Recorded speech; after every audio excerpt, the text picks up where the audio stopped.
Gjatë meshës së të dielës së palmave në sheshin e Shën Pjetrit, Papa Leoni XIV u drejtua para mijëra besimtarve me një mesazh për paqen dhe kundër dhunës.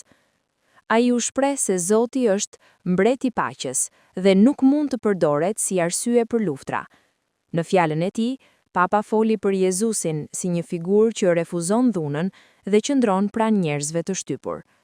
Mesazhi erdhi në një kohë kur konfliktet në botë vazhdojnë, përfshirë përplasjet në lindjen e mesme dhe luftën në Ukrainë.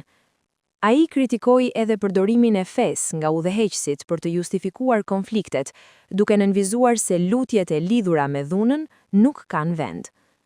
Non si è armato, non si è difeso. Jezusi nuk u armatos, nuk u mbrojt, nuk zhvilloi asnjë luftë.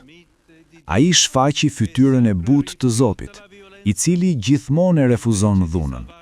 Dhe në vend që të shpërtonte veten, lejoi që të gozhdohej në kryq, për të përqafuar të gjitha kryqet e ngritura në çdo kohë dhe vend në historinë e njerëzimit. Ky është Zoti ynë, një Zot që refuzon luftën, të cilin askush nuk mund ta përdorë për të justifikuar luftën, që nuk i dëgjon lutjet e atyre që bëjnë luftë, dhe i refuzon ato, duke thënë: edhe sikur ti shumë fishoni lutjet, unë nuk do t'ju dëgjoj, duart tuaja pikojnë gjak. Duke e parë atë që u kryqëzua për ne shohim të kryqëzuarit e njerëzimit.